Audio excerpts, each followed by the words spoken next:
Matt Rodder. Thank you, Madam Deputy Speaker, and I would just like to offer my support and my thoughts are with her community still 5 years after the disaster, as so many people, I'm sure the whole House would agree. We all share that support for her community.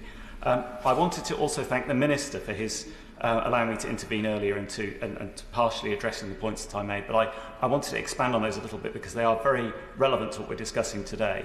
The challenges I think that many people in my community will face are the sheer complexity of the situation now. It is extremely stressful for many leaseholders and tenants, as has been discussed across the House. Very, very difficult for them, living in buildings with enormous problems. They've been, in many cases, suffering this for some years and living in a period of prolonged stress and difficulty, both emotional and financial stress. And I do look forward to working with the Minister and with the Government to try and deal with this very, very serious problem. And if I may, I would like to highlight some of the practical difficulties I think we now need to tackle, as my colleague on the front bench mentioned earlier. And the great difficulty, I think, for many, many residents in my constituency and in others, is that the routes to redress are quite limited. The legal route that the Minister's outlined will be extremely difficult in many cases. If I could perhaps describe the type of blocks that I'm talking about, these in many of the cases in Reading and indeed in Woodley, which is a town next to the main town of Reading, there are low-rise blocks, so there's been a delay because they are lower-rise. There are problems with other issues other than cladding, and there are many, many tenants and leaseholders in these blocks.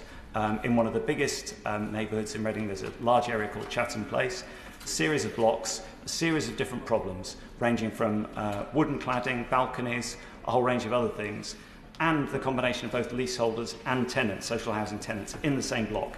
There are these multiple problems. The legal route to addressing this, obviously the Minister's right to explore that. However, there are very serious challenges with that because of the difficulty of getting a group of people together to take legal action, the difficulty of tracing the legal entities, the companies, the developers, in some cases they're overseas developers, the architects, the range of others involved. So I would ask him to work with our side of the House to look at this again and to please explore other avenues for toughening up this legislation. I do look forward to the Lord's amendments as well, of course, but I would ask him to come back and look at this again in more detail. And if I may, Madam Deputy Speaker, to just make two other points also on behalf of local authorities and housing associations. The first point, which was raised to me by a local councillor who represents a town centre ward in Reading, was the difficulty even now for local authority officers of understanding the exact guidance on different types of cladding. And the issue was raised about flammable insulation within walls to me, and there doesn't seem to be a clear answer on this matter. And secondly, on the point about the housing associations, in my area, these are some of the first building owners to take action. However, as was rightly mentioned earlier, these very housing associations could inadvertently be penalised, and their tenants could be. Please can the Minister look into that and provide reassurance? Thank you, Madam Deputy Speaker. Sir Robert